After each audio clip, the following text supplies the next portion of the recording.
உலகத்தமிழ் மக்களே, தாய்மார்களே, என் அருமைச் சீடர்களே, உங்கள் அனைவருக்கும் என் இனிய காலை வணக்கம். கலைஞர் தொலைக்காட்சியில் அதிகாலை வேளையில் இந்த யோகாசனம் கற்றுத்தரப்படுகிறது. வெகுகாலமாக நடைபெற்று கொண்டிருக்கின்றது. உலக தமிழர்கள் பார்க்கிறார்கள், பார்த்து பழகுகிறார்கள். தனக்கு ஏற்பட்டிருக்கின்ற நோய் நீக்கிக் கொள்வதோடு அவர்களே ஆசிரியராக மாறி மற்றவர்களுக்கும் கற்றுத்தருகிறார்கள். அதுதான் உண்மை. அந்த நிலையில் இன்றைக்கு பாருங்கள், தாம்பரத்திலிருந்து 2 சிறு குழந்தைகள் வந்திருக்கிறது. ஜெயதுர்கா, தன்வந்த், 4வது வகுப்பு 3வது வகுப்பு பசரம் அகாடமியிலிருந்து வந்திருக்கிறார்கள். அதன் ஆசிரியர் ருக்மணி, யோகா மாஸ்டர். இப்பொழுது கபோடாசனத்தை செய்ய போகிறார்கள். முதுகெலும்பை வளைக்கிறது தான் இதுலேயும். எங்கே இந்த கபோடாசனத்தை போடு, குப்புறப்படு,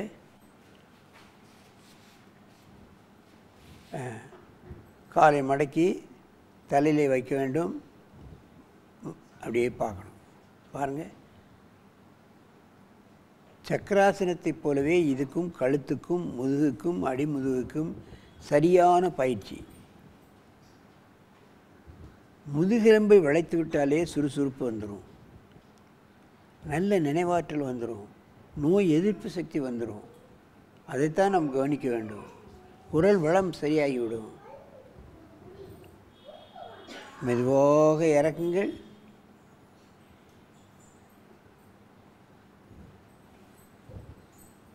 இப்பொழுது ஒருவருக்கொருவர் நேராக பார்த்து படுங்கள்.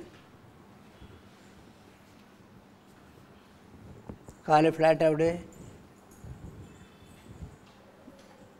காலை தலையை தூக்கி காலை தலையில் வைங்க. பாருங்க, கபோடாசனம். கபோடுன்னா என்னது? நம்ம அந்த காலத்தில் முனிவர்கள் அவர்களுக்கு அந்த வைத்தியமும் பார்க்க தெரியும். அரசாங்க உத்தியோகஸ்தர்களுக்கு, அரசருக்கெல்லாம் அவங்க வைத்தியம் பார்ப்பாங்க. அவங்களுக்கு அந்த மருந்து வைக்கக்கூடிய பெட்டி இருக்கே, இதை மாதிரி இருக்கும்.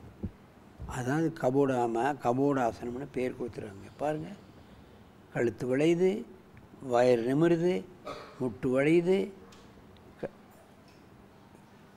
இத்தனை உறுப்புகள் இதில் வேலை செய்யுதுன்னு பார்க்கணும். மெதுவாக இந்த ஆசனத்தை கலையுங்கள். கீழே இறங்கி நல்ல மூச்சு எடுத்துக்கோங்க. சரி, என்ன பார்க்க திரும்ப?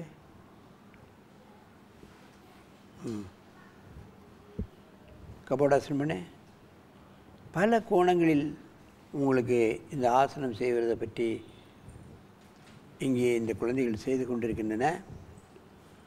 ஆகவே எப்படி செய்கிறார்கள் நீங்கள் பார்க்கணும். பல கோணங்களில் செய்திருக்கனால லகுவாக செய்யலாம். ஆரம்ப கட்டத்தில் தலையை தொடாது. ஒரு 15 நாளைக்கு 10 நாளைக்கு அரைகுறையாக செய்தாலும் போதும். நீங்கள் முழுமைப்படுத்த வேண்டாம், வலுக்கட்டாயப்படுத்த வேண்டாம். அப்படியே பண்ணணும். பிறகு யாராவது முன்ன நின்றுக்கிட்டு அந்த காலை நின்று கொண்டு அந்த நெஞ்சை அப்படியே தள்ளிக்கொண்டு கையை பிடித்து காலை பிடித்து இழுத்து தலையிலே வைக்க பழக வேண்டும். அதுக்கப்புறம் தோள்பட்டியிலே வைக்க பழக வேண்டும். அப்புறம் தோளில் இப்படி கொக்கி போட்டுருவாங்க. இன்னும் கொஞ்சம் நாளாகிட்டுனா கால் இந்த தொண்டையில் வந்து இப்படி தொக்கி போட்டுரும். அப்போ ஆசனம் முழுமையாகப்படுது. ஆகவே எந்த ஆசனத்தையும் இன்றைக்கே முழுமைப்படுத்திடணும், இன்றைக்கே பூரணமாக செய்திடணும்னு நீங்கள் எப்போ வலுக்கட்டாயப்படுத்தினா கழுத்தில் சுளுக்கிக்கிடும், முதுகில் சுளுக்கிக்கிடும். அந்த மாதிரி நிலைக்கெல்லாம் நம்ம தள்ளப்படக்கூடாது. எந்த ஆசனத்தையும் வெயிட் பண்ணி அப்படியே கொஞ்சம் கொஞ்சமாக வளைச்சி பூரண நிலைக்கு கொண்டு வரணும். அப்பொழுது தான் கழுத்தில் உள்ள பிரச்சனைகள், முதுகில் உள்ள பிரச்சனைகள், கழுத்தில் முன்னு தொண்டையில் உள்ள பிரச்சனைகள் எல்லாம் நீக்குவதற்கு வழியாக அமையும் என்பதை நீங்கள் தெரிந்து கொள்ள வேண்டும். மெதுவாக இறக்குங்கள். மூச்சுளே. சரி, இப்போ அங்கே பார்க்குற, அந்த பக்கம் பாரு. இங்கே இங்கே இங்கே அங்கே பார்க்க பாரு. கொஞ்சம் தள்ளி போ, முன்ன போ. இன்னும் கொஞ்சம் முன்ன போமா, அப்போதான் கால் இடிக்காது. சரி, இப்போ பண்ணுங்க.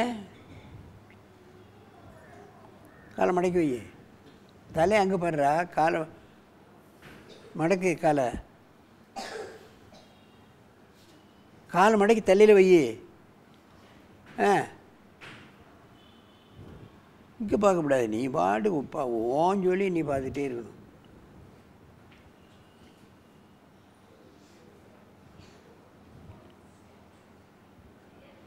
ஒரு 20 எண்ணிக்கை 30 எண்ணிக்கை நிற்கணும். மெதுவாக இறக்குங்கள். அப்படியே நேரம் வந்து பத்மாசனத்தில் உட்காருங்க, முதல்ல இருந்த மாதிரி. என் அருமை மகாஜனங்களே, ஆசனங்கள் அளவற்றவை. உங்களுக்கு எது வருதோ அந்த ஆசனத்தை பண்ணால் போதும். வராத ஆசனங்களை போட்டு கஷ்டப்படுத்தக்கூடாது. ஆரம்பத்தில் உங்களுக்கு உடலுக்கு ஏற்றவாறு, வளையும் தன்மைக்கு ஏற்றவாறு நீங்கள் பழக வேண்டும். பின்னர் அடுத்த ஸ்டெப்புக்கு போகலாம், அடுத்த ஆசனங்களுக்கு போடலாம். இல்லை இதே அறகுறையாக பண்ணால் முழுமைப்படுத்தலாம். அப்படி தான் நம்ம ஆசனங்களை பழகணுமே தவிர யாராவது கொண்டு வச்சு அமுக்குவதோ அல்லது வலுக்கட்டாயப்படுத்துவதோ கூடாது. நமக்கு அந்த ஆசனத்தினால் ஏற்படக்கூடிய நன்மைக்கு பதிலாக அதுக்கு வந்து தீமை வந்துடும். அந்த அளவுக்கு நம்ம பழகணுங்கிற அவசியம் கிடையாது.